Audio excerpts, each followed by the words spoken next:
Hare Krishna,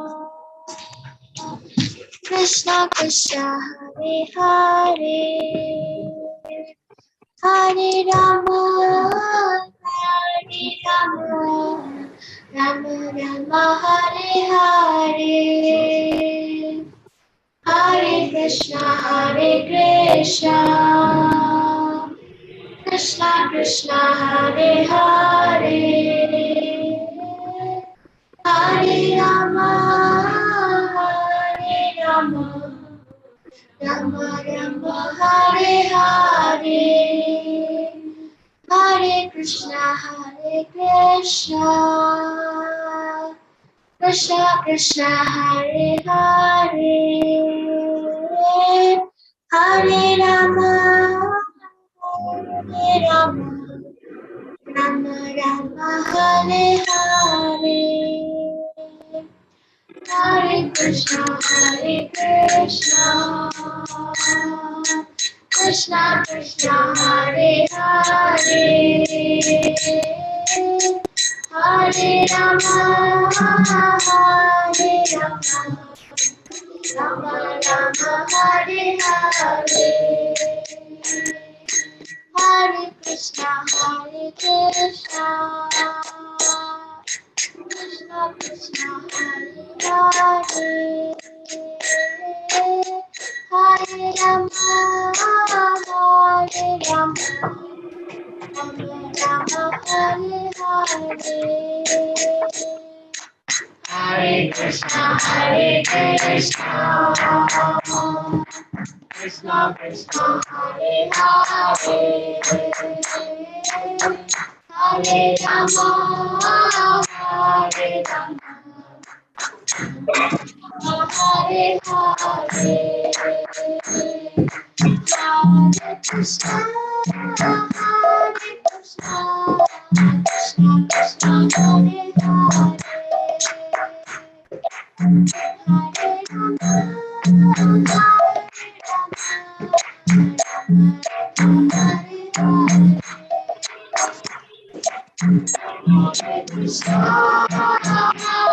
Krishna, Krishna Krishna, Hare Hare, Hare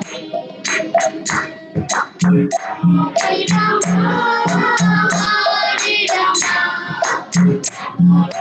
Hare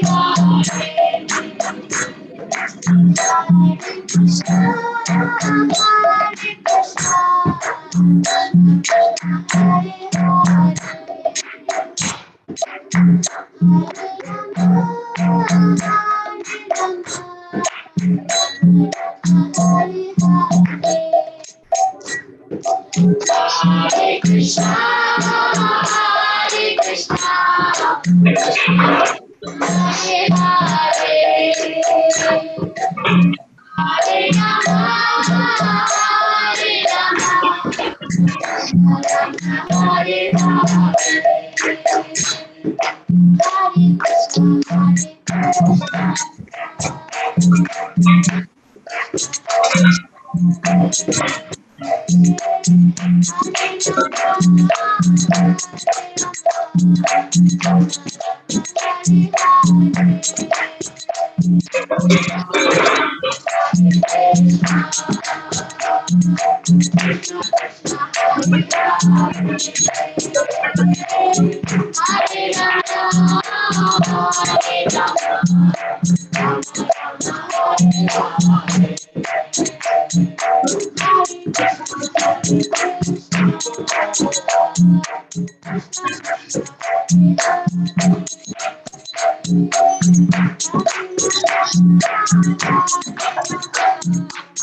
Hare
Krishna Krishna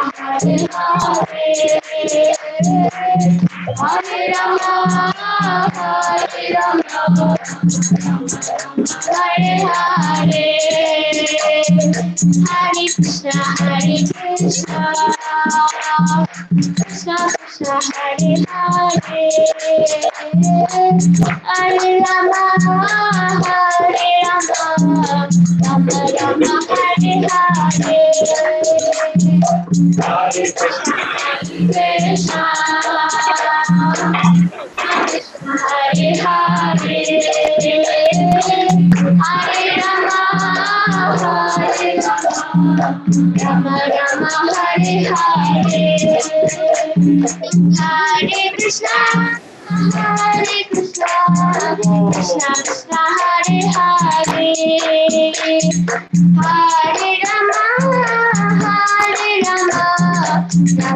Rama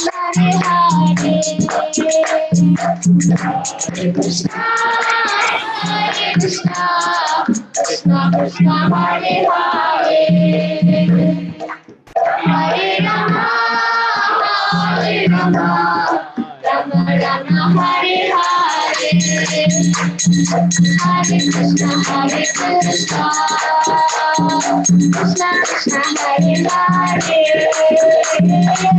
Hare Rama, Hare Rama,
Rama Hare Hare, Hare Krishna, Hare Krishna, Krishna Krishna, Hare Hare, Hare Rama, Hare Rama, Rama Rama, Hare Hare, Hare Krishna, Hare Krishna, Krishna Krishna, Hare Hare, Hare Rama, Hare Rama, Rama Rama, Hare Hare. Hare Krishna, Krishna Krishna, Hare Hare, Hare Rama, Rama Rama, Hare Hare, Hare Krishna, Krishna Krishna, Hare Hare, Rama Hare Rama, Rama Rama, Hare Hare, Hare Krishna, Krishna Krishna, Hare Hare, Hare Rama, Rama Rama, Hare Hare, Hare Krishna, Krishna Krishna, Hare Hare, Hare Rama, Rama Hare Hare, Hare Krishna, Krishna Krishna, Hare Hare, Hare Rama, Rama Hare Hare, Hare Krishna, Krishna Krishna, Hare Hare, Hare Rama, Rama Rama, Hare Hare, Hare Krishna, Krishna Krishna, Hare Hare, Hare Rama, Rama Rama, Hare Hare, Hare Krishna, Krishna Krishna, Hare Hare, Rama Hare Rama, Rama Rama, Hare Hare, Hare Krishna, Krishna Krishna, Hare Hare, Hare Rama, Hare Hare, Hare Krishna, Krishna Krishna, Hare Hare, Hare Rama, Rama Rama, Hare Hare, Hare Krishna,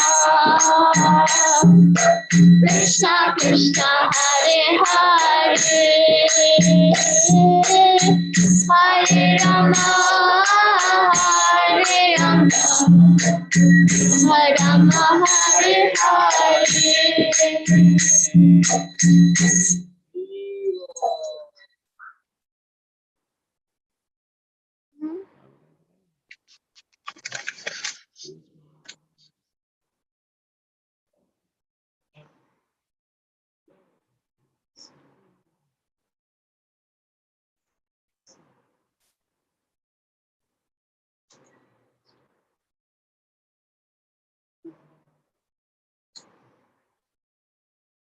Hare Krishna. Hare Krishna. Would like to welcome all the devotees online and all the devotees assembled here.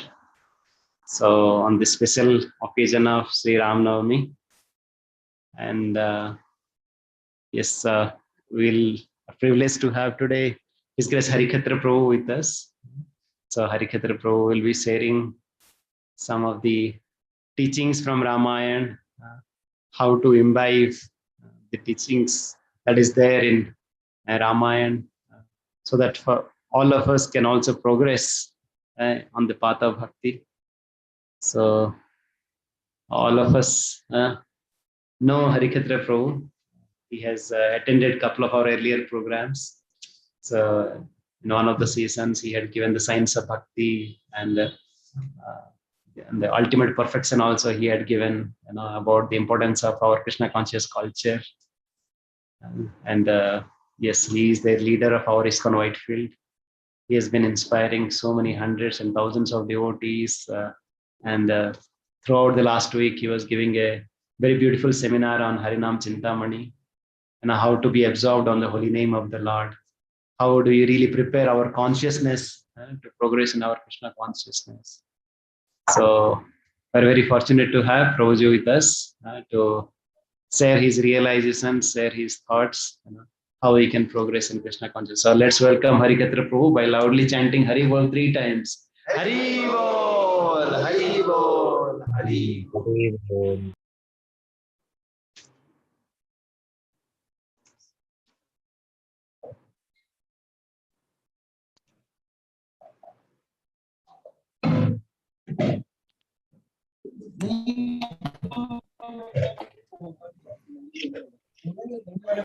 Om Ajnanatimirandasya Jnananjana Shalakaya Chakshurunmilitam Yena Tasmai Shri Gurave Namaha Shri Chaitanya Manobhishtam Sthapitam Yena Bhutale Swayam Rupaha Kadamahyam Dadati Swapadantikam Vandeham Shri Guraho Shri Yuta Padakamalam Shri Gurun Vaishnavamscha Shri Rupam Sagrajatam Savana Raghunatanvitam Tam Sajivam Sadvaitam Savadutam Parijana Sahitam Krishna Chaitanya Devam Shri Radha Krishna Padan Sahagana Lalita Shri Vishakhanvitanscha He Krishna Karuna Sindho Deenabandho Jagatpate Gopesh गोपिका कांत राधा कांत नमोस्तुते तप्त कांचन Gaurangi Radhe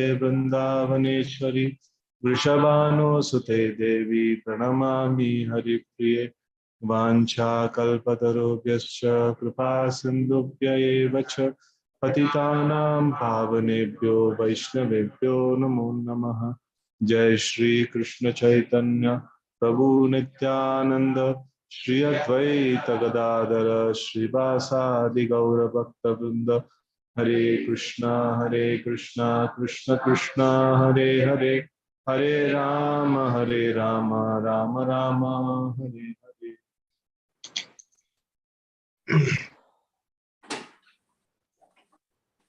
And just Hare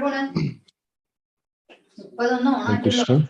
So thank you all very much for inviting and holding this program on this auspicious day of Sri Ramnavami. And Lord Ramachandra is a very amazing personality. There is these two incarnations of the Supreme Lord are very important. Lord Sri Krishna and Lord Ramachandra. So amongst the various incarnations of the Lord, so now the Supreme Lord Krishna, he comes and displays his original pastimes, as he performs his Leela as God himself. So that is Lord Krishna. And when the Lord comes to set an example for how we should behave, that is Lord Ramachandra. So the Lord, it is mentioned that in the Vedic Gurukul, in all these times, so Lord Ramachandra's pastimes, Ramayana, is studied very deeply, and all the so all the standards of how we should behave, how we should follow things, that is very nicely described by the character and pastimes of Lord Ramachandra. So today, I thought we will study something from Srimad Bhagavatam, and Bhagavatam explains one chapter, the 9th canto, 10th chapter of Srimad Bhagavatam, in a very, very short form. It describes the whole of Lord Rama's pastimes. So in that, the fourth shloka, actually in one shloka, Shukadeva Goswami, he mentions the whole of Ramayana. So that is like, the Sanskrit, it's little long Sanskrit. So we'll just read the translation of that. To keep the promise of his father intact, Lord Ramachandra immediately gave up the position of king and, accompanied by his wife, Mother Sita, wandered from one forest to another on his lotus feet, which were so delicate that they were unable to bear even the touch of Sita's palms. The Lord was also accompanied by Hanuman, king of monkeys, or by another monkey, that is Sugriva, and by his own younger brother, Lord Lakshmana, both of whom gave him relief from the fatigue of wandering in the forest. Having cut off the nose and ears of Shurpanaka, thus disfiguring her, the Lord was separated from Mother Sita. He therefore became angry, moving his eyebrows, and thus frightened the ocean, who then allowed the Lord to construct a bridge to cross the ocean. Subsequently, the Lord entered the kingdom of Ravana to kill him, like a fire devouring a forest. May that Supreme Lord Ramachandra give us all protection. So this is, there are two shlokas which is in these lines, seeking the protection of Lord Ramachandra. And this is the first shloka where it is just summarizing the whole Ramayan's pastime in one shloka. And then the next shloka is Vishwamitra Dvare Yena Marichadya Nishachara Pishacho Lakshmanashaiva Hatha Nirratha Pungavaha. So in the arena of sacrifice performed by Vishwamitra, Lord Ramachandra, the king of Ayodhya, killed many demons, Rakshasas and uncivilized men who wandered at night in the mode of darkness. May Lord Ramachandra, who killed these demons in the presence of Lakshmana, be kind enough to give us protection.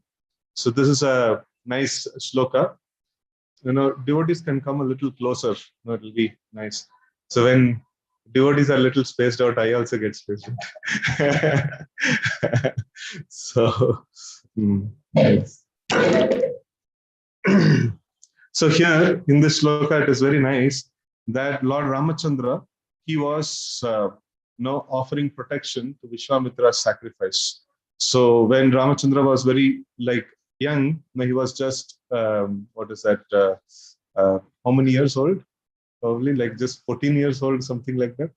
So he was Vishwamitra came to Ayodhya, and then he begged for Lord Ramachandra to be sent with him, so that he can his sacrifice is constantly disturbed by many demons. So the Lord wanted, Vishwamitra wanted the Lord Ramachandra to come and protect the sacrifice.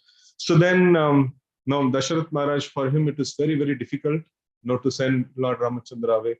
So in fact, when he heard this request from Vishwamitra, he almost fainted. And then later, he had to agree, because the sadhu's words cannot be rejected. So he sent Lord Ramachandra and Lakshmana, and when they were there in the arena of sacrifice, that time, Hare Krishna, sit down, no? What's the problem?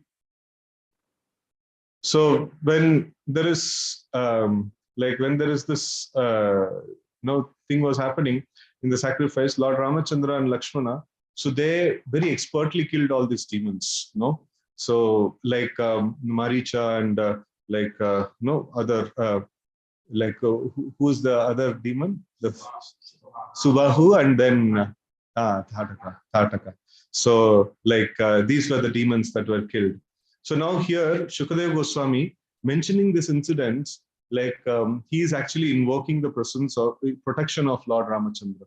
So one of the aspects of the Lord, in what way a living entity actually relate with the Lord, is that the Lord is our protector and maintainer. And when we remember the pastimes of the Lord, wherein he amazingly protected his devotees, amazingly protected Vishwamitra's sacrifice here in this particular context. So this is a very nourishing thing for us. So we are relating with the Lord in a very appropriate way. So when we go to the Lord and we ask for something material, what actually we there are in the general conception, people actually go to the Lord and they ask, Dhanam Dehi, Putram Dehi, this Dehi, that Dehi, and all those Dehi Dehi and things like that. So that is, in one sense, it's okay. But then in a real sense, if we see, the Lord is our protector and maintainer, and he knows how to protect and maintain. And we are his servants, and we should try to be focused on our role as the servants of the Supreme Personality of Godhead. So here we see that the devotee is seeking protection from the Lord, and what he wants to execute. He wants to execute the service of the Lord, right? So the fire sacrifice, what is the Vishwamitra was doing? So it is the service of the Lord. Ultimately, Vishnu is the beneficiary of all fire sacrifice, and and to execute the devotional service to the Lord, he is asking for protection from the Lord. So it is very nice situation.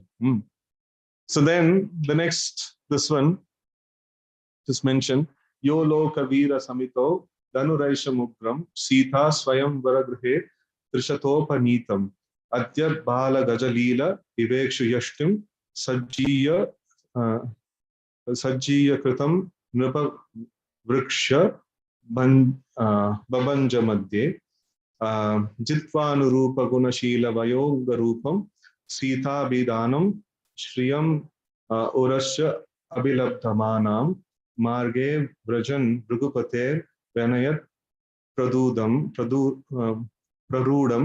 darpam mahim akrutayastri arajabijam.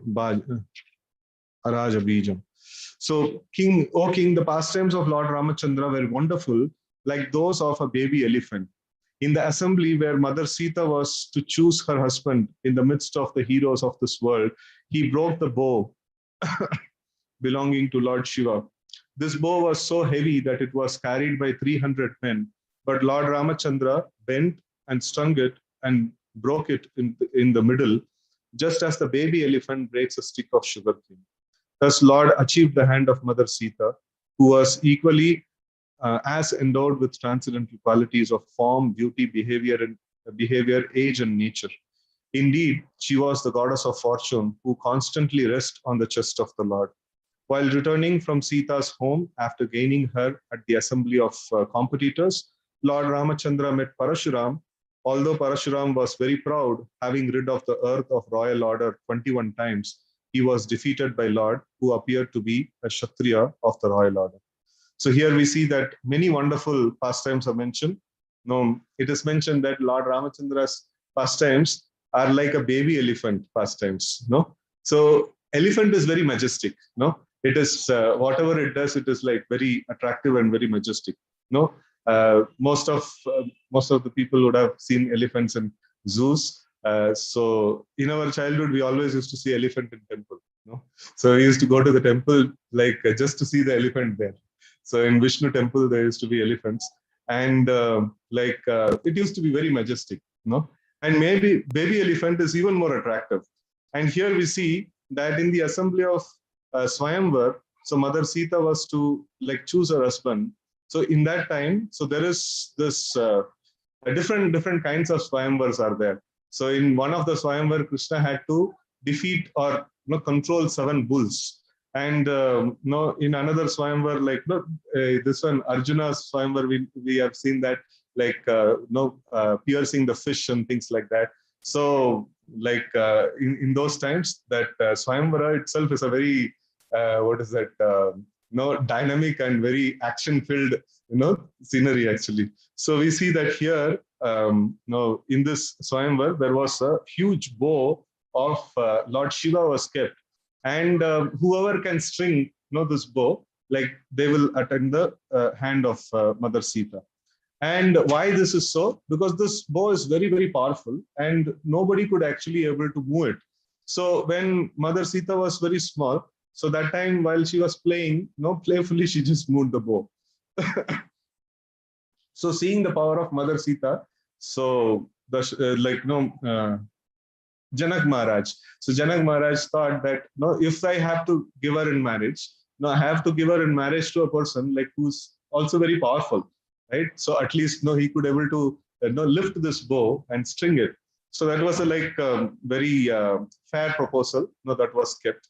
And Lord Ramachandra, just like an elephant, elephant like sugarcane, and it'll just take and it'll bend it and crush it. You have seen how it'll eat. It'll take the whole thing from the center, and then it'll bend it, and then both the pieces will go like this inside. So like that, so bending in the center. So it is very nicely compared here. So when he just took the bow, bent it and strung the bow and broke it in the center.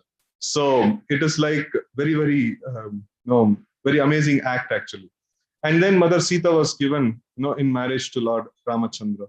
So here we see that a very amazing point is mentioned, who was equally as endowed with transcendental qualities of form, beauty, behavior, age, and nature. So one very important thing is, if we want to approach Krishna and if we want to approach Lord Ramachandra and we want to become the servant of the Supreme Lord and we want to return home back to the spiritual world, so this criteria is a very important criteria. No, Srila Prabhupada used to say, unless we become fire, we cannot approach fire. So if we want to enter the fire, without getting hurt, then we also have to be like fire. So in the same way, if we want to approach Krishna, if we want to approach the Supreme Personality of Godhead, we should also be as pure, as the Supreme Lord. And how will the purity come? The purity is given by Krishna only by the way of the sadhana process. So when we perform our sadhana of chanting the Hare Krishna mantra and doing our regular practices of Krishna consciousness, so it is, we are invoking the presence of the Lord. So when we are chanting, we are invoking the presence of the Lord. When we are hearing about the Lord, we are invoking the presence of the Lord. And more we invoke the presence of the Lord, more we will become purified. And more we become purified, we become eligible to get closer to Krishna. So that is very important. So here we see that Mother Sita, she is, of course, goddess of fortune, Lakshmi Devi herself, and she is well qualified to approach the Lord, well qualified to be with the Lord, right? So nobody can be with the Lord just like that. So everybody, sometimes people think that why is Lord very choosy? He's not giving his association to everybody. So a materialist, if he gets the association of the Lord, he will be frustrated actually, because he's so much attached to material things. He wants to enjoy, and the Lord is the real enjoyer, right? So if somebody wants to show off that he is a very good bike rider, and if there is a champion rider next to him, then it's a problem. He cannot be happy. If he wants to show off he's the most rich person, and if he gets the millionaire, trillionaire in front of him, he'll be depressed. So and if he wants to show off he's the most beautiful, and somebody more beautiful than him comes, then it becomes very depressing. So here we see that the materialist wants to enjoy, and Krishna is the supreme enjoyer, and he'll be depressed. Why is that everything is why is he the enjoyer? He'll have so much problem. Sometimes, in the near our HBR temple, it's surrounded by a lot of Christian this one, and so whenever we used to go to shop somewhere, things like that, so they used to, this Christian priest, preachers, they used to approach, and seeing the saffron, sometimes they like to argue with us.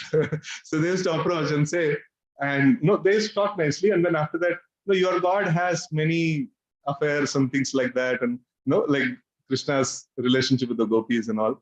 So then we had the standard answers, we know how to handle these people.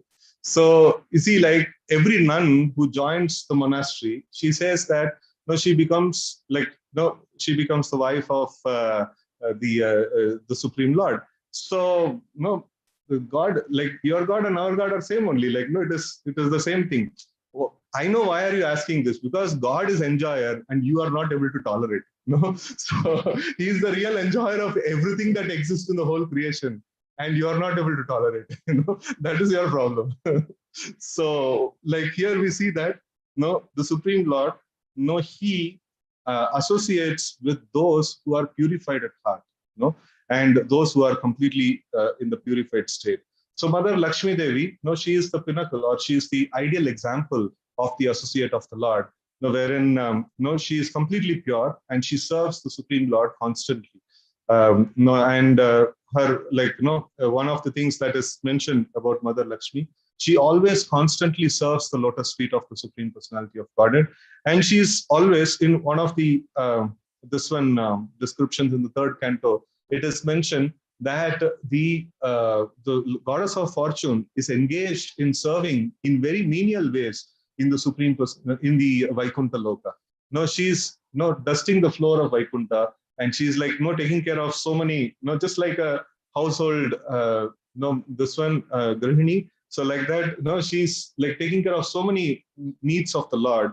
So in the same way, now we see that when we also become purified, and when we also have pure love for the Supreme Personality of Godhead, so that is when we will be able to approach the Lord. Otherwise we will not be able to approach the Lord.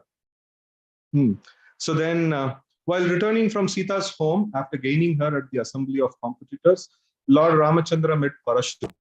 Although Parashuram was very proud, having rid the earth of the royal order 21 times, he was defeated by Lord, who appeared to be a Kshatriya of royal order.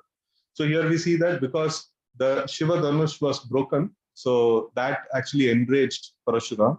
So and then so this is Inter Bhagavan Darshan. So Parashuram is also like an incarnation of the Lord, and so like Ramachandra is also incarnation of the Lord, and both of them had a trial, and then Lord Ramachandra comes out victorious. So it's okay, whichever Bhagavan wins, Bhagavan wins at the end of the day. So, and then the next sloka talks about carrying out the order of his father. He was bound by a promise to his wife. Lord Ramachandra left behind his kingdom, opulence, friends, well-wishers, residents, and everything else, just as a liberated soul gives up his life and went to the forest with Sita. So this is also a very amazing and important lesson, that Lord Ramachandra actually teaches. So he sets a very ideal example of a son. Lord Ramachandra, if we see Ramayana, is is a description of many ideal characters. Now here we see that Lord Ramachandra is acting as an ideal son, and then we will see Bharata and Lakshmana will act as the ideal brothers of the Lord. And then Hanuman, we can see that he's the ideal servant of the Lord. Like that, many ideal scenarios are there. So that is why, as I mentioned in the beginning, so in the Gurukuls in the past, so they would detailedly study Ramayana. Why? Because this is the way of giving the culture to the culture to the next generation. So these days, what's happening?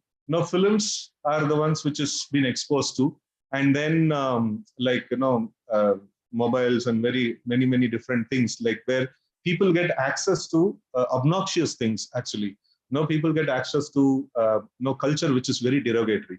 And if you ask anybody, whatever you have seen in the film now, can you expect such things to happen in your life? How will it be if such things happen in your life? So people would say no, I would not like these things to happen in my life. But but these things are the ones which have been displayed, and those are the things that common people are exposed to. So when this is the exposure, then what we can expect from the society? Automatically, what we are seeing there, so that is what is it's going to happen. If not now, in the generations to come, in few generations down in the line. So one time I had gone to a relative's house, and they were seeing some TV serial which was nothing but I think standard this one TV serials have this mother-in-law, sister-in-law, daughter-in-law fight and stuff like that. It was half an hour. I was just seeing they reduced the sound when I went. So I just whenever I turn back, the same scene is there. Both of them are keep on fighting. And then I told my relative that see, this you're constantly getting exposed to this. Half an hour, two people are fighting, and you're just simply seeing that. So what will be the effect? So then they told that no, we are just seeing it, entertainment. It will not affect us. So we don't have a choice. Whatever we get exposed to, it will definitely get affected. So we are just like we don't have much independence. So our mind, intelligence, and false ego is designed in such a way that whatever we get exposed to, we get programmed like that. So we cannot say that I'll get exposed to this but I will not get affected by it. It is not possible. No, we will get affected by it. So that is the very important aspect. So that is why I still remember in my childhood, my grandmother, my mother's mother, she would every time she would keep on telling Ramayana. No, so like she will be like speaking about so many different things. I would wonder how these people, like they didn't had any books and things like that, how these people had so much memory, so much of pastimes and things like that. No, they used to remember, and it is simply because of repeated hearing. No, so they would see some drama in the village, or no, the other people would be speaking, and this is the common talk that they had, and that culture was so strong. No, so it's very, very strong. So in this way, here we see Lord Ramachandra. He is showing the ideal character of ideal persona of a son. Here, whatever the father wants, the father had given a word to the mother, like means his one of his other wives, so that Lord Rama will be sent to the forest, and Bharata will be coronated. And these days, if any son would be told that, no, there will be a big family problem, immediately case will go to the court. So another land dispute, will start. So here we see that Lord Ramachandra, he is doing this particular thing.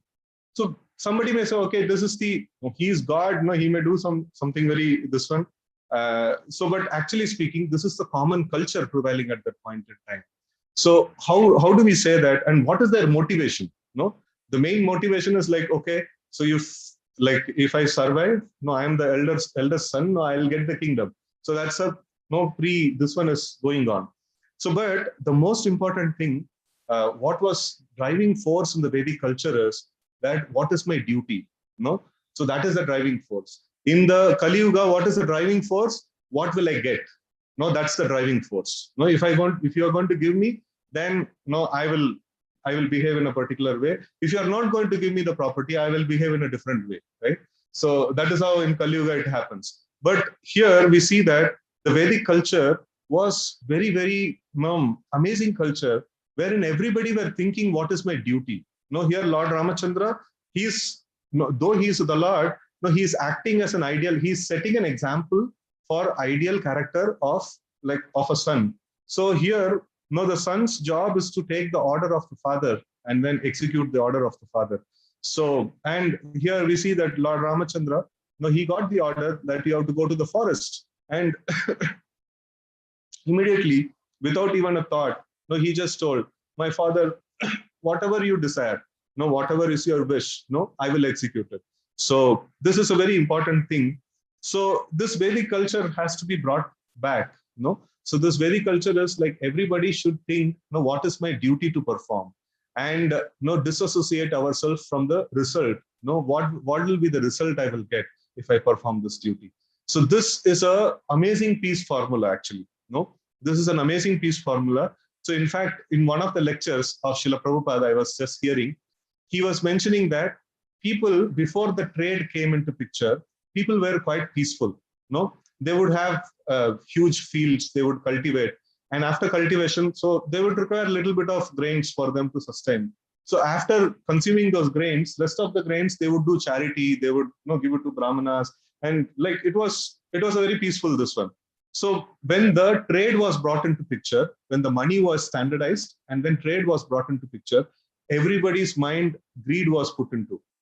I will accumulate more money. That was the standard of estimation. That was brought into.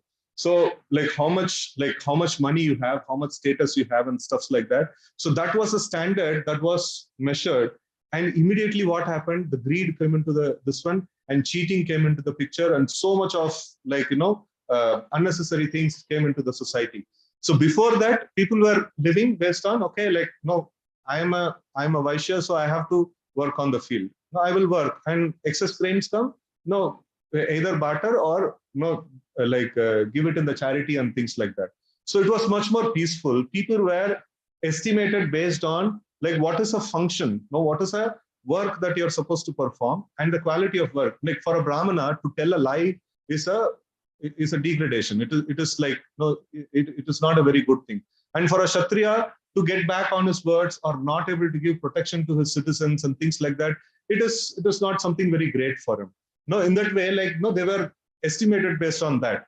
No, like when after Krishna leaves the planet, and Arjuna, he comes back dejected back to Hastinapur, and Yudhishthir Maharaj is seeing, no, he's no completely dejected, and he's asking, no, were you not able to give protection to somebody who came to you? And like, no, the whole questioner is like this. No, why are you morose? No, were you not able to do your duty properly? No, that was the only thing. He never asked, did you lose any money? Did somebody pickpocket you and things like that? That was never the case. No, it was always about, were you not able to do your duty? No, that was the plane of measurement of no, everybody's this one success and things like that. So later on, now when Kali Yuga started, like, know how much money you have, that is your glory, and if you lose your money, you are inglorious, right? So this is like, no, it is all, everything is based on like achievement. No, like if children goes to school, like the most of the times what happens is like, no, did you understand the subject? No, like if the child says like, no, I couldn't able to score well, so did you see any father asking like, did you understand the subject well? If you understood, like, no problem. No, have you seen anybody asking like that? No, it doesn't matter what you understood, what you studied, nothing. Like, no, how much marks you got? No, result matters. So this becomes a problem actually. So we are, no, misorienting the whole society. So the more attachment to the results, more it will be, no, depressing, more it is going to be disturbing and things like that. And less we are attached to the results of our activities, and more we are attached to the duty that we are supposed to perform, more we will be happy, right? So in fact, Krishna mentions, it is like, it is a wonderful, it's a nice exercise. When you study Bhagavad Gita, you just see, you know, this particular concept. From the 2nd chapter till the 18th chapter, you cannot find even one chapter which doesn't talk about, where Krishna doesn't talk about, be detached from the fruits of your activities, be detached from the result, no, concentrate on your duty. No, it is, that is a basic level of, no, civilized life. No, in Kali Yuga, like, we have come down to the below the basic level of civilized life. So being attached to, like Krishna mentions, being attached to the results, no, that means you're a miser. Being attached to the results means it is very obnoxious. Don't do this thing. No, like that. No, he, in different angles, Krishna is actually telling that being attached to the results is very low strata. No, the next level of strata is being attached to the duty, and the next level of strata is being detached from the material duty and being attached to the spiritual duties. And then, no, comes the liberation and, no, stuffs like that. So it progresses in that way. The race of knowledge, the what is that? The enlightenment actually progresses in that way. So, but the first step in enlightenment is being detached from the results of one's activity and being attached to the duty of duty that we are supposed to perform. So whenever I present this concept, people immediately ask the question. So nowadays I don't allow that question to come, because I only answer the question in the class. So they ask that, okay, what is the motivation? No, how will I get motivated? Or how will I know, okay, this world is behind the results, and if I'm not behind the results, how will I be successful? So, but actually the philosophers, they have proven this fact that those people who are behind the results, they perform very poor. And those people who are behind the work, quality of work, they are not behind the results, but they actually bring about the quality of results, right? So they actually bring about better results. So no, in the thought about the results, like people don't do the duty properly. No, if actually they do the duty properly, they'll get better results. No, so in that way, it is never a loss actually, and it is our actual duty. Even in Krishna conscious perspective, no, Krishna is our maintainer. Krishna is our protector and maintainer. He should worry about how to take care of me, right? And I should worry about how to serve him. So that is my position. I am being a servant of Krishna. I should worry about how to serve the Supreme Personality of Godhead. So in this way, here we see that Lord Ramachandra, he left everything, and there is a nice this one that is mentioned. A liberated soul, he gives up the body. So a conditioned soul giving up the body. What happens? Like you see in the hospitals, like when somebody is like giving up his body with so much of pain and things like that. He gives up. In fact, it is mentioned in the scriptures when the soul leaves the body, it is equivalent to, the pain is equivalent to 40 or 60,000 scorpions biting at the same time. It's very, very painful. So, but a liberated soul, when he leaves the body, it doesn't pain him at all. No, in fact, it is like so peaceful. The journey is so peaceful. So many cases of devotees, like we have personally seen, that when they leave the body, they are so happy, bright faced, and there is no much of pain and things like that. It's no, it means that they have acquired the knowledge. No, they are leaving the body in knowledge. That means no, they are not having much pain. So they have understood that they are not the body and they are different from the body, and they're very happy that they're going to a higher destination. No, just like there's two kinds of leaving the house is there. One is that no, you're leaving for a picnic, no, and long planned no picnic, and it's like so wonderful. The next like no 5 days or 10 days is like going to be really very no entertaining and things like that. You will leave home with so much of joy, and the same thing. No, you have taken so much of loan, and no, you're thrown out of the home. So you'll be like so sad and things like that. So in the same way, when we are leaving the body, doing all kind of karmic activities, material activities. So when we leave the body, it is so painful.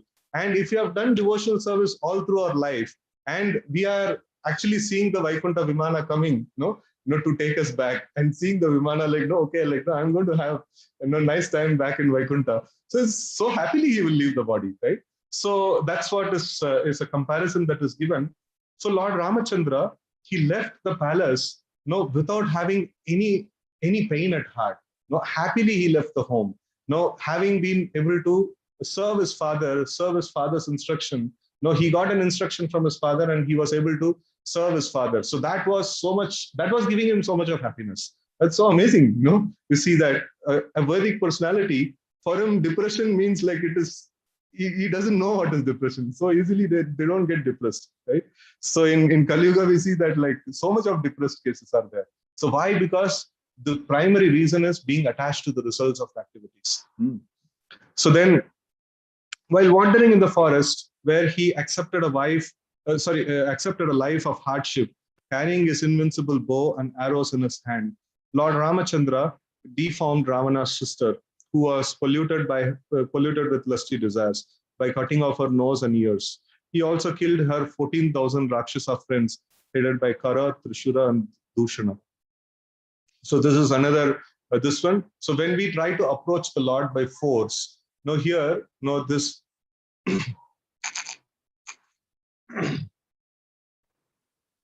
So Ravana's sister Shurpanaka, so she was, trying to attain the Lord. So it is very nice, this one concept to understand. So all of us want to attain the lotus feet of the Lord, right? So, but we cannot attain the lotus feet of the Lord by force, right? So like Lord has to be approached in the mood of service. So then we can actually attain the Lord.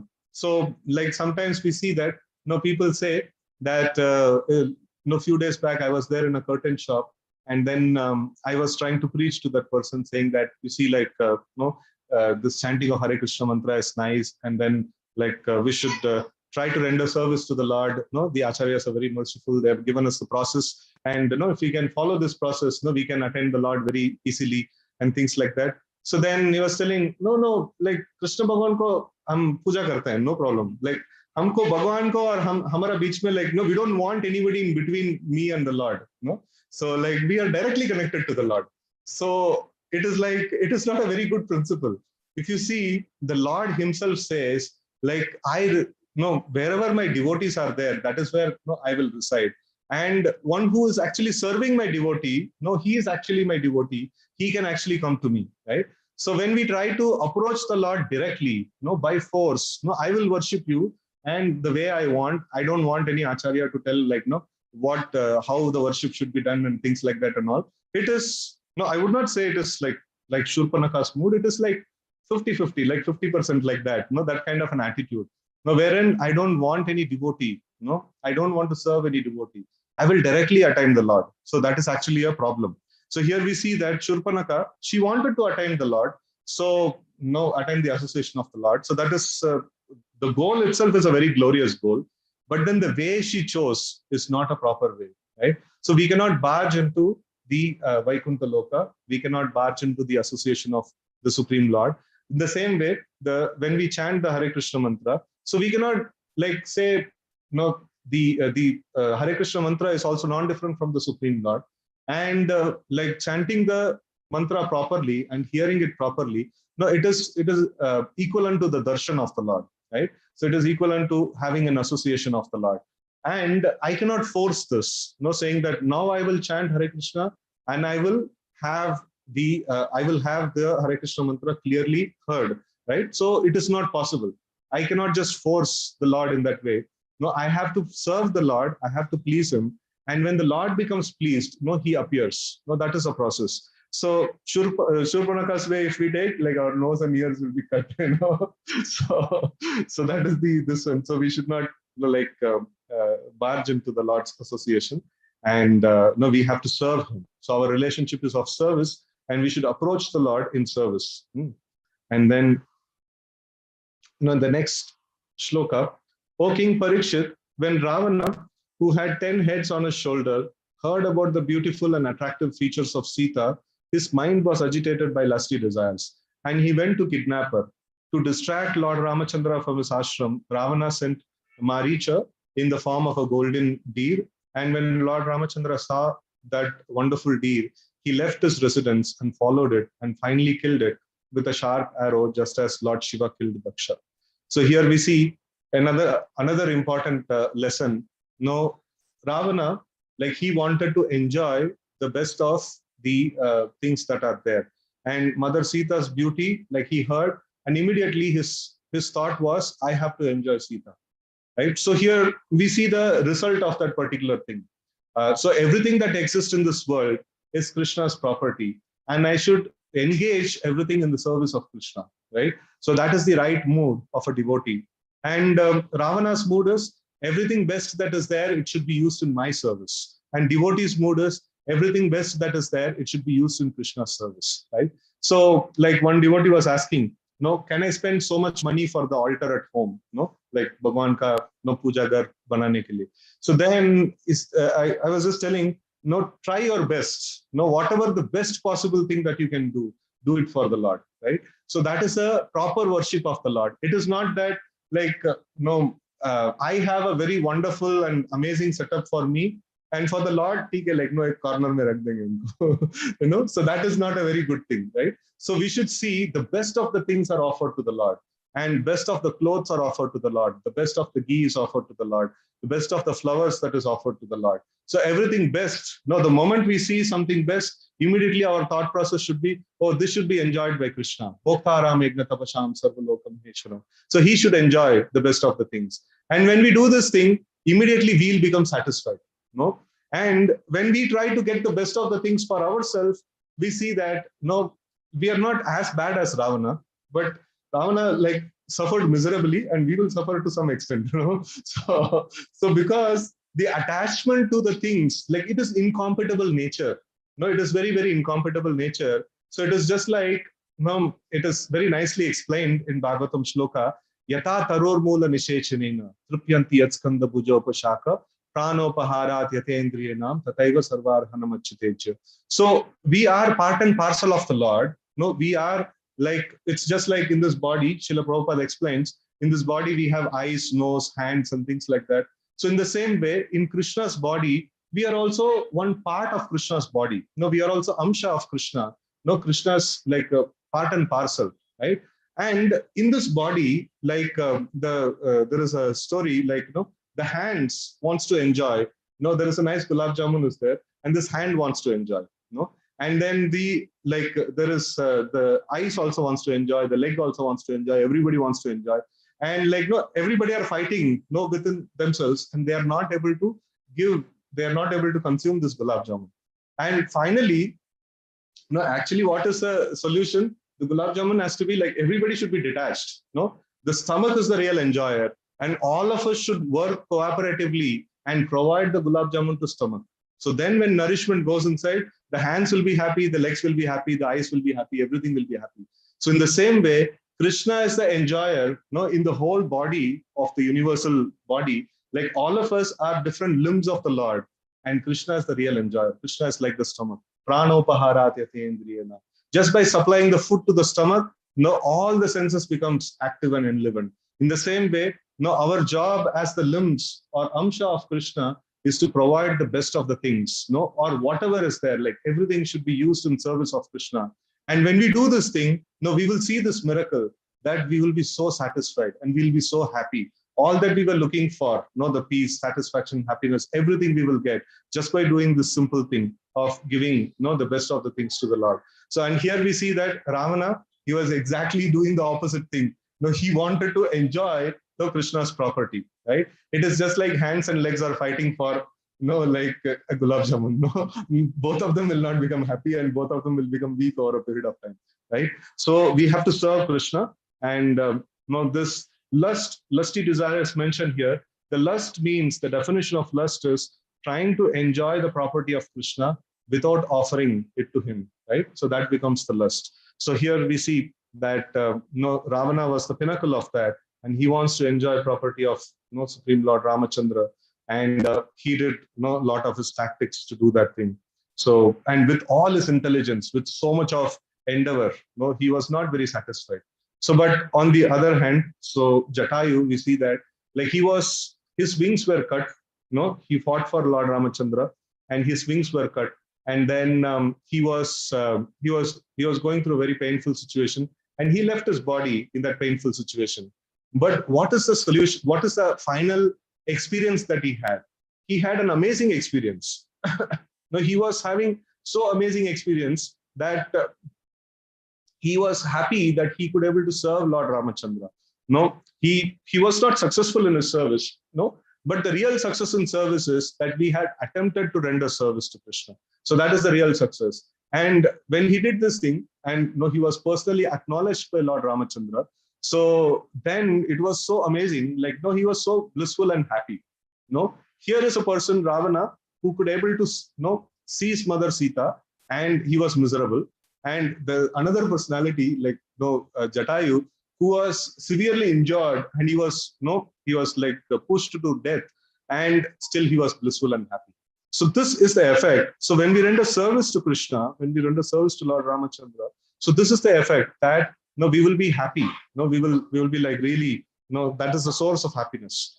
And these stories actually can give amazing this one of like how to actually see the actual happiness which is there. Okay, so when Lord Ramachandra entered the forest and Lakshmana was also absent, the worst of the Rakshasas, Ravana, kidnapped Sita Devi, the daughter of the king of Videha, just as a tiger seizes unprotected sheep when the shepherd is absent. Then Lord Ramachandra wandered in the forest with his brother Lakshmana, as if very much distressed due to separation from his wife. Thus, he showed by his personal example the condition of a person attached to women. So here we see that the pastime of Lord Ramachandra, so wherein he was suffering a lot, being separated from Mother Sita. So there is two angles of seeing. So one is when the Supreme Lord Ramachandra, he is attached to his energy, his internal potency, Mother Sita Devi. So that is considered to be a very nice thing. So in fact, it is an arrangement of the Lord. So it is not that Lord Ramachandra came to perform his pastimes and galti se Sita Devi ko gayi. So like, galti se like, it was Ravana, it took off Sita. No, it is planned. It is part of the pastime. So why is this pastime so? Like, because it is the highest emotion, that the Supreme Lord actually has, is that the Lord and his devotees have, is the mood of separation. The intense feelings that they feel for each other becomes very intensified. The feelings that they feel for each other becomes intensified. So that is why this act of separation is a very important in the pastime of the Lord. We see that if somebody is there right next to us all the time, sometimes familiarity breeds contempt. We say that also. So in the case of Lord and Mother Lakshmi, so that doesn't happen. But then still the intensity of attraction is not that much. All the time that person is there next to us. So but when the person is separated and there is grief and there is intense thought about that, like that person, and then like the desire that when will I again be able to meet that person. So these are all considered to be like very powerful, emotions in spiritual life. So why? Because a living entity wants to be in the association of the Lord, and this intense desire to be in the association of the lovable object, that is considered to be the highest of this one, because that is where the real closeness, that is where the real intensity actually comes. So in the thought of meeting the this one, so here the Lord Ramachandra, he wants to meet Mother Sita, and Mother Sita wants to meet Lord Ramachandra, and the feelings are really intensified.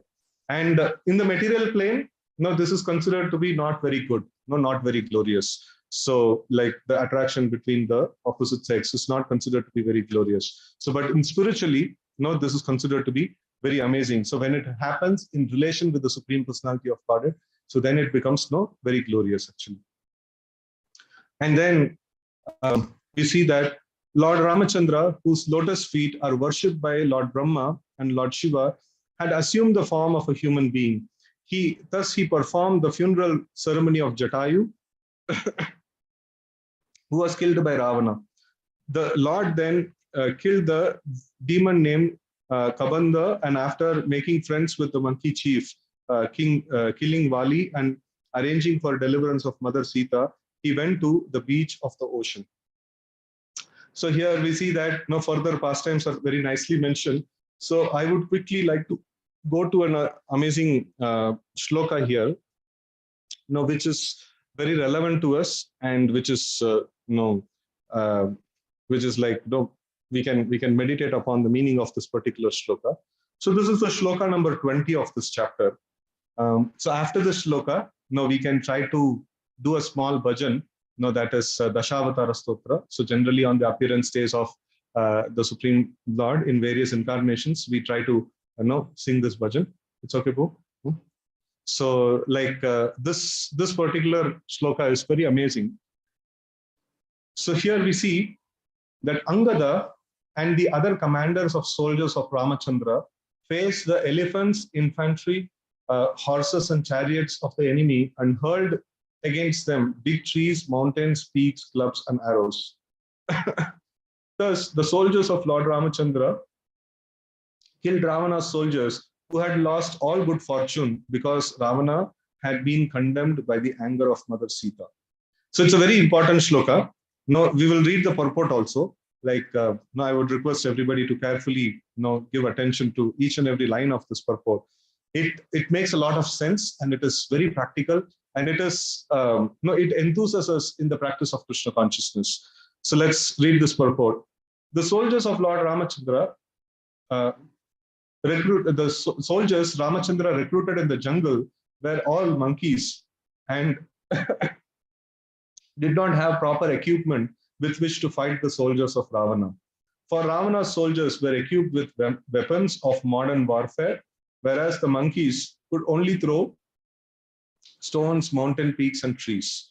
So here there is a very important comparison that is made. So Ravana was, if you see, like each and every soldier of Ravana were all demons, and they were very powerful, and they had so much of magical tricks, and they had so much of modern warfare, what was there at that point in time, which was more modern than now. So now we have degraded. So they had much more powerful weapons at that point in time. In Satyayuga, obviously, it is a much better age. In Kali Yuga, it is degraded age. We have more lesser this one.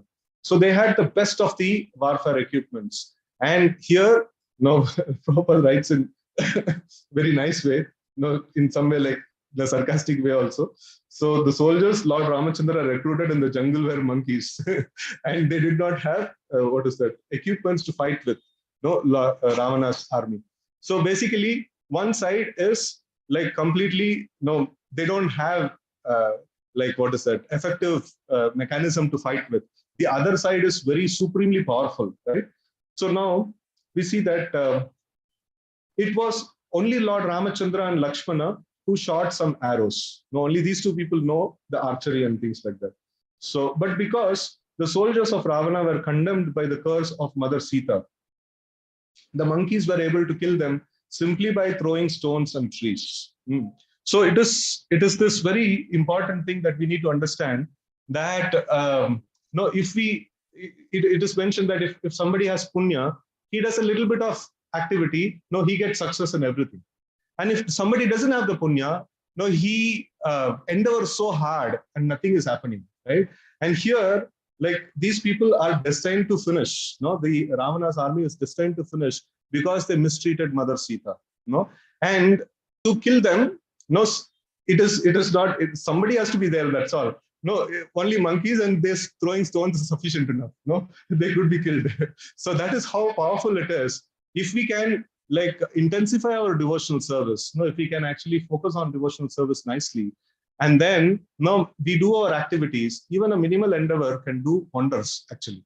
In fact, one of the comparisons that we were doing in one of the question answers in the last week is that when Lord Brahma, like his task was to create the entire universe, and what was he doing to create the entire universe? He was so much absorbed in chanting the names of the Lord. He was so much absorbed in his tapasya, and that empowered, the Supreme Lord empowered, being pleased with his devotion. You can create. And after that, within effortlessly, the Brahma created the whole universe, right? So it is the art, actually. A person who knows how to perform this art, how to actually become more deeper in Krishna consciousness, he can actually do things very effortlessly. And if we are very shallow in our devotional practice, so then it becomes very difficult to execute. Even normal things becomes very difficult to execute, right? So if we are nicely Krishna conscious, even difficult things, just like opposing the army of Ravana, which is equipped with modern warfare, just throwing stones, we can finish the game. So, but if we are working on our own, this one, and then not having the devotion to Krishna, at the sacrifice of devotion to Krishna, so then what happens? It becomes very difficult. We will not be able to win, with a lot of endeavor also.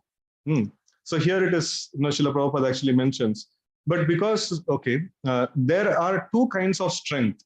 One is Daiva, and then second is Purushakara. Daiva means the energy empowered by the Lord, and second thing is Purushakara, that is energy acquired by my own endeavor, right? So these two things are there. So Daiva refers to the strength Daiva refers to the strength achieved from transcendence, and Purushakara refers to the strength organized by one's own intelligence and power. Transcendental power is always superior to the power of the materialist. Depending on the mercy of the Supreme Lord, one must fight one's enemies, even though one may not be equipped with modern weapons. Therefore, Krishna instructed Arjuna, Mam Anusmara Yudhyacha. Think of me and fight. So we should fight our enemy to the best of our ability, but for victory, we must depend on the mercy of the Supreme Personality of God. So, it is always, as we had mentioned in the beginning, that being attached to the results is the cause of suffering, is the cause of disturbance, is the cause of depression and things like that. And here we see the Vedic civilization always had emphasized, yadrichalava santushta. Whatever by the will of the Lord comes to us, we should be happy. And because it is very meager is coming or very great is coming, that should not be the deciding factor for our endeavor. So endeavor should be based on our nature and our work. What is the work assigned to us, and we should do it to the best of the quality. And when we do that, and after that, what is the result? Just edrichalava santushta. So whatever by the will of the Lord comes, I'll be satisfied. So such a person will be very, very, always very, happy in his life. And depending on the mercy of the Lord, so depending on we should, whatever capacities Krishna has awarded us, Krishna has blessed us with, we should use it fully in the service of the Lord. And we should not be attached to these things. Today Krishna has given good intelligence, I'm using it.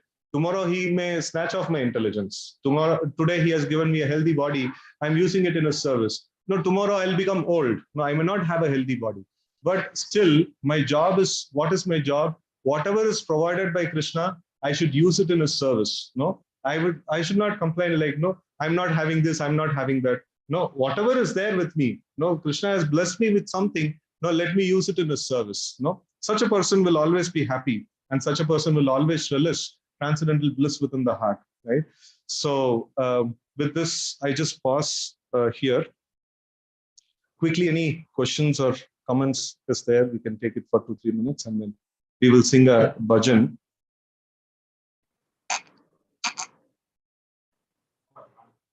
Mm-hmm. Vishwamitra, he approached Lord Ram nearly 14 years. If they approach some other person, even he was able to kill the demons. Why he came and approached Lord Ram? So that's a nice question. So Vishwamitra was, why did he approach Dashrath Maharaj and asked for Lord Ram, who's just 14 years old, whereas he could have asked for a powerful personality. No, in fact, Dashrath Maharaj also tells, we're asking for him. He is not yet fully finished his training. No, like he's Kshatriya, but like he's very powerful, but then he's not yet fully finished his training. So like, no, if you want, I will send my whole Sena, or if you want, I myself can come also. So, but Vishwamitra was like, no, very much particular about that. So, and then he himself also could have done. So he was a Kshatriya before, and then he's a very powerful Brahmana now, and he can curse and he can finish off this demons. So he had the power. So one of the reason is that he's a Brahmana, and Brahmana's job is to execute the service of the Lord, and it is Kshatriya's job is to give protection. So he didn't want to do the Kshatriya's job. So Kshatriya is there, the ruler is there, so I will go to him and he should do. And why specifically Lord Ramachandra? Why that particular choice? Because Vishwamitra was not a devotee before, and then he had messed up a lot of things, and then he got a blessings from the Lord himself. So that Lord himself, right? So in the case of the Trishanku and all these pastimes, so that when the Lord appears as Lord Ramachandra, he will get the opportunity to serve him. So in fact, he was cherishing that. He was the demons are creating problem. It's okay, now the prophecy is going to come true. So I'm going to meet my Lord and I'm going to render service to him. Now, what service he's going to do? He's going to do the service of a spiritual master of the Lord. So, but whatever service is given, so it's service. He's doing that. So that Vishwamitra, when Lord Ramachandra was going with Vishwamitra, Ramachandra used to ask, oh, this is so nice. This place. What is this place all about? And what is this river? And what is so much of natural phenomena, as if he doesn't know. He's the Supreme Lord, but he asks all those things. And Vishwamitra is telling. So this is also a service to the Lord. So it is quite difficult to understand. So the Lord is ignorant of what is there in the environment, and he's asking just like a 14-year-old boy. His first time he's crossing ocean, crossing rivers, and crossing mountains and going to a far off place. And it's so pleasurable for just like Mother Yashoda and Nanda Maharaj. So they would have pleasure, teaching Krishna. So Krishna would ask, when they were shifting from Gokul to this one, what is it, Vrindavan. So Krishna was asking, Mother Yashoda and Rohini and all. So Mama, Maya, where are we going? So we are going to Vrindavan. What is there over there? Oh, there is Yamuna, there is Govardhan, all these things are there and things like that. So it's the Lord is acting in that way, and it gives pleasure to the devotees. Devotee know that Lord knows everything, but still in this way, when they are teaching and when they are actually relating with the Lord, it's giving so much of pleasure to him, right? So in this way, he was anticipating this service, and when the right time came, he went and asked for. So he perfectly knew that the Lord is the Supreme Personality of God. If someone approaches the Lord, bad in someone, good in, you see examples like puja, not like practices, and he marries some thousands of girls, and now why he did not make Except Shurpanaka. Yeah. Okay. His life was like a See, the Lord reciprocates with everyone, as he approaches. Ye yatamam prapadyante tam sutaiva bhajami.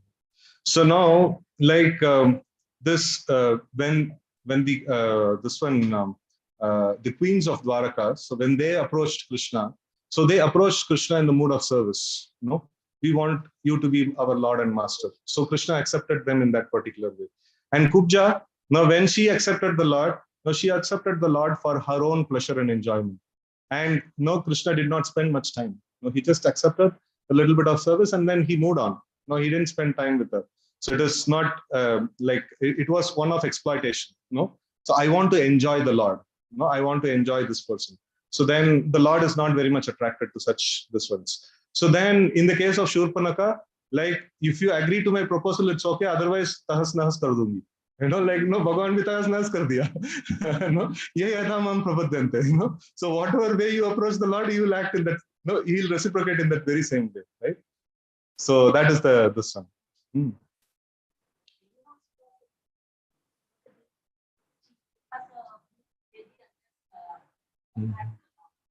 Yeah, so Prahlad also was a demon, but offered very nice devotional service to the Lord. So the Lord accepted. So whether we are there in the body of a demon or in the body of a a nice body, it doesn't matter. What matters is our attitude of service towards the Lord. So if the attitude is as one of service, even Bali Maharaj, he was also in the family of demons, and he was accepted by Lord Vamana. And it is the mood of service with which we approach the Lord. That is very, very important. That's like the real what is that test of the whole this one. So etamam prapadyante. We can be of any class, we can be born in any part of this one. So but if we approach the Lord with mood of service, then we will be able to access him, right? So that's the mm-hmm. Here, when you look at God Himself, name of God, what is more great? Name of God or God Himself. So it is not different from each other. So it is mentioned that Abhinnatvam Nama Namina. So the Lord and His name are non-different from each other, right? So it is the very same personality. No, it is not that the name of the Lord when we recite. No, it is something different from the Lord Himself. No, it is very same personality. So, but like the different features of the Lord, they have different ways and procedures to access. So now, for example, if you want to approach the Lord in the Archa Vigraha, so then you have to take a bath. You have to have all the like basic mantras have to be chanted and things like that, and then you can approach the Lord. So, but if you like approach the Lord in the form of the holy name, in the form of His name, so even when you are there, like even in your contaminated state, in whichever state, you can actually chant the names of the Lord. So in terms of the accessibility, there is many other features we can actually list down. So this is one particular aspect I just mentioned. In terms of the approachability, the Lord's name is very merciful. So you can approach the Lord in this form in any time, in any state of existence, right? So in that way, if we compare, so certain features of the Lord is considered to be more merciful. So in that way, the holy name is considered to be the most merciful form of the Lord. So because of many other features, like I just mentioned one particular aspect. So there are many other aspects out there, so through which we can actually quantify saying that the name of the Lord is most merciful, because that very same person, I can access him very easily here. Just like if you want to approach a big person, if you go to the office, probably it is not a very right thing. Like we will not be able to get the audience. And this time at his home, if we go, he is more easily accessible, and he will give an audience and things like that. In the same way, Krishna is also like that. So if you want to go to the temple and worship, okay, there are certain restrictions and things like that. And if you want to approach him in different ways, like if you want to approach the Lord in the form of prasad, pet bhar gaya to like aur kuch nahi kar sakte. So we cannot approach the Lord in that form, no more than that. So in that way, like there are many forms of the Lord, but the holy name, the form of the Lord as the holy name, we can access him anytime, and we can access him unlimitedly, continuously. So all the time we can be in association of the Lord through the means of chanting the names of the Lord. So that is why the chanting of the names of the Lord is considered to be the most merciful feature. The names of the Lord is considered to be the most merciful feature of the Lord.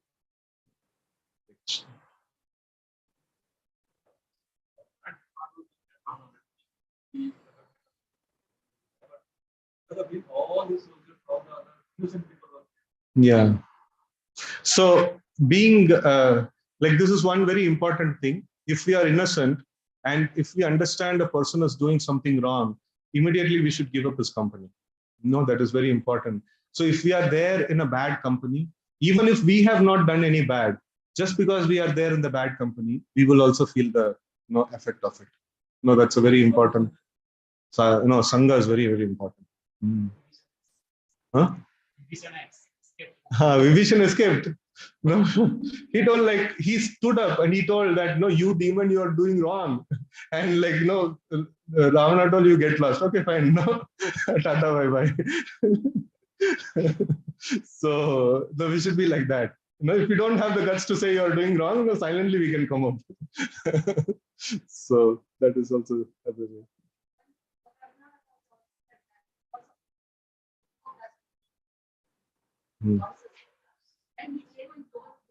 Ravana, yeah. Yeah, so there are like different ones are there. Vibhishan, he told you're wrong, and then Ravana told, okay, fine, like what is that? No, I'll not listen, I'll not correct myself. So Vibhishan told, if you are not willing to accept, I'm not there going to be there with you. No, if you are good, then only I'm going to be there with you. And Kumbhakarna, like is the case where you are wrong. No, the Ravana says, like, okay, I'm wrong. Like, no, this one, like, I have to win this battle. And Kumbhakarna says, okay, fine, no problem. Like, no, चलो हम देख लेंगे. So गलती हो गया, like, गलती तो होता रहता है. So so no, one is that opposition, another is standing by the principle at any cost. No, Kumbhakarna was not standing by the principle at any cost. He just told, and then he went with his brother's side. No, that was not very good. No, he told, and he should have walked off also. No, so that was Vibhishan's this one. So nice study of characters, in the Ramayana. Hare Krishna. So we will close here, Prabhuji. Probably, I think I have to go to the other program, so I will not be able to do the other song. So we're very thankful to Mr. Sankar. So he has multiple legacies to the body. We had a grand Ram Rath Yatra in the south. Whole day he was there. And now there's one more program for Bellandur. So there another grand program is being planned. So he's going there. So in spite of his busy schedule, he could really take some time out and really elaborately, very beautifully, practically how we can really implement this Ramayana in our own life. He wonderfully explained. So let's thank Prabhuji by loudly chanting Hare Krishna Mahamantra. Hare Krishna, Krishna Krishna, Hare Hare. Hare Rama, Rama, Hare. Thank you very much. Look forward to your association someday soon. Okay, so let's do now. So we'll have another maybe couple of minutes now, sharing some wonderful bhajans and kirtans. Okay, so with this one bhajan, right now we'll be reciting the whole Ramayana. Whole Ramayana is there in 108 lines. Whole Ramayana is there, so please repeat after it and please be absorbed. And I'm just going through each.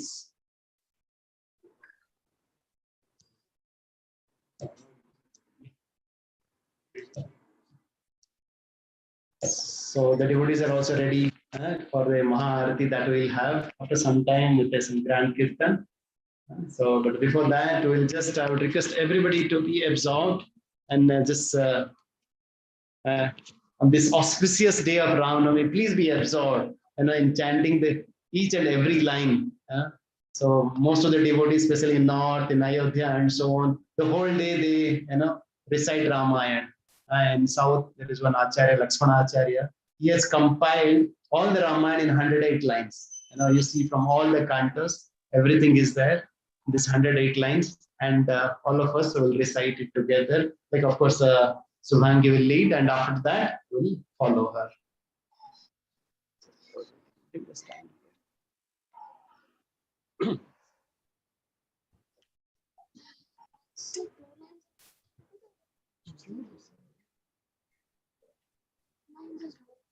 You decide.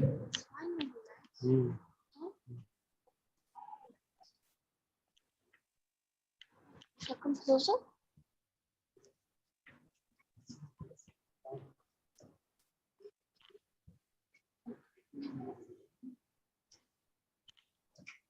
Should I come closer?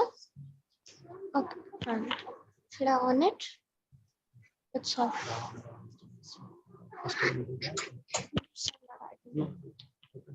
Let's start. Start now. Let's start.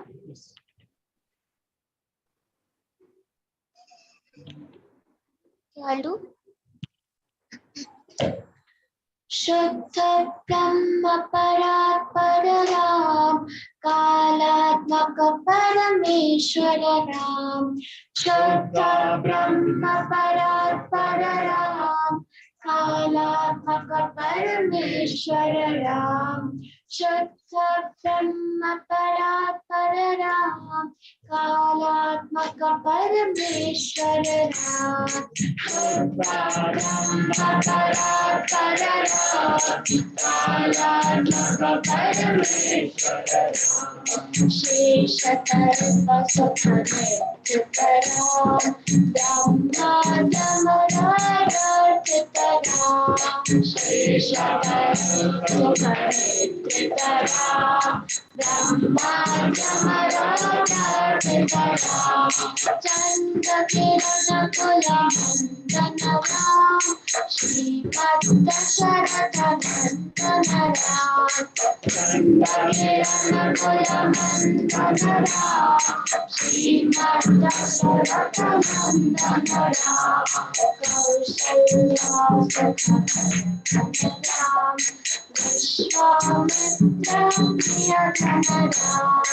Kausalya-Sukhanandanaram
Samrata dasha mukha Ram Bhava mukha surata Ram Samrata dasha mukha Ram Bhava mukha surata Ram Dasharata Sitaram Sita Darsharam Modataram Dasharata Sitaram Sita Darsharam Modataram Abhishekta Vibhisharanataram Pushpakayan Rohanaram Abhishekta Vibhisharanataram Pushpamayana Rohanaram Bharata Jagati Sevanaram Bharata Prana Priyakaranam Bharata Jagati Sevanaram Bharata Prana Priyakaranam Saket Puri Bhushanam Sakadasya Samanasaram Shanaram Sakadasya Samanasaram Ratnanakasti Sastataram Atabhishekalam Putaram Ratnanakasti Sastataram Atabhishekalam Putaram Parthiva Pula Sammanataram Subhabala Sammanataram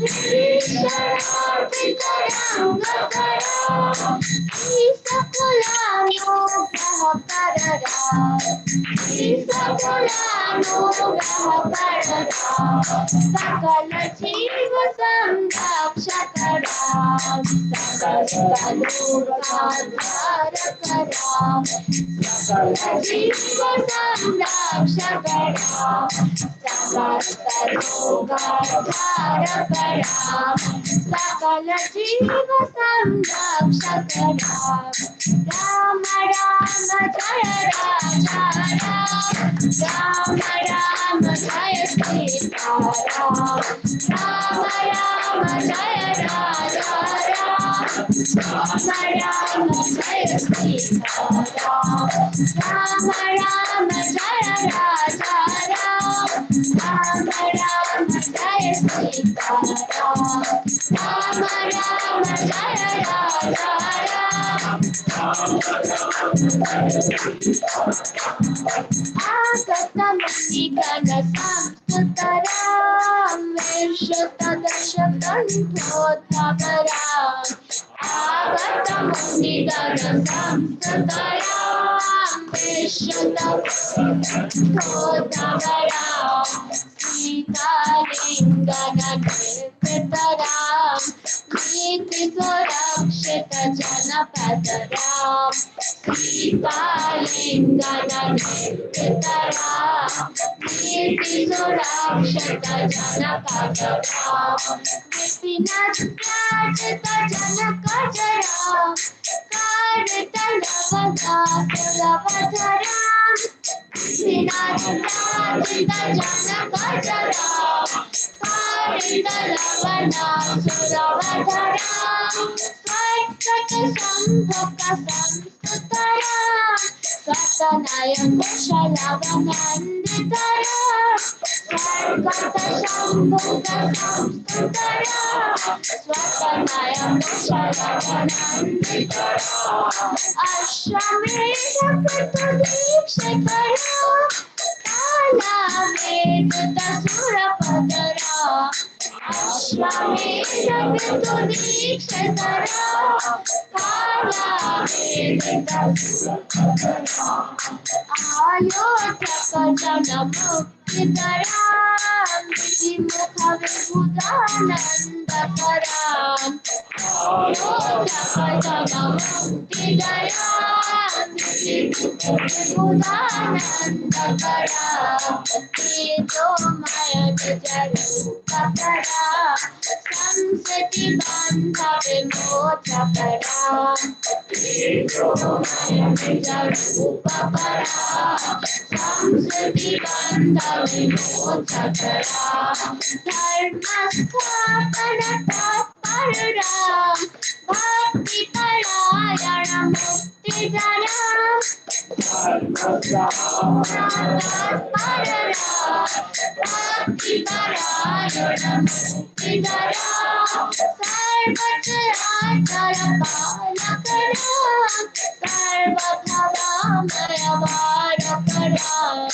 Complete recitation of Ramayana. So now we'll go to next part of the program. There we'll have Aarti and Kirtan by one more wonderful devotee we have today, Ayo Nija, along with our Abhishek Dovu and Priyanka Mathis there. So she will lead us. I would request everybody to please be absorbed. This is a special day, and let's pour our heart out in reciting the holy name. So what we will do, we'll hear once he's singing, and then once he's sung, then we can pour our heart out by singing. So hear and chant, hear and chant. So that's how we'll do it.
Namo Vishnu Padaya.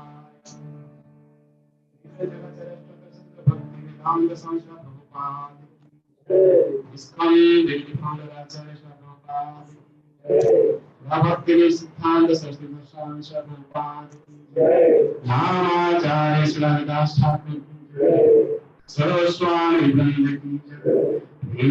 Shri Krishna Chaitanya Prabhu Nityananda. Sri Advaita Gadadhara Sivasati Gaura Bhakta Ki Jai. Sri Sri Radha Krishna Gopinath Syama Kunda Radha Kunda Giri Govardhan Ki Jai.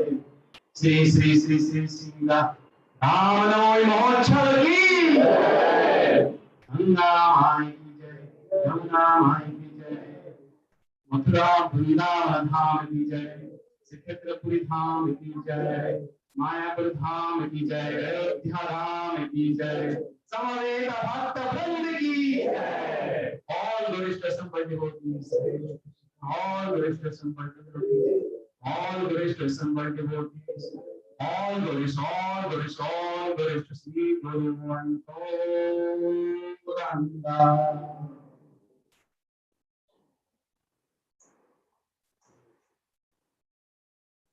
So once again, we would like to thank all the devotees for joining this most auspicious celebration of Sri Ramnavami Moksha. We'd like to thank all the devotees for so enthusiastically participating in our kirtan and for your present and active hearing of Ram Katha. And now we'll go to the final part of the program, which is the most merciful form of the Lord, that is Krishna Prasadam of the Ram Sama Prasadam. So we'll be serving the Prasadam on the terrace. So I would request all the devotees to please honor Prasadam. Thank you very much.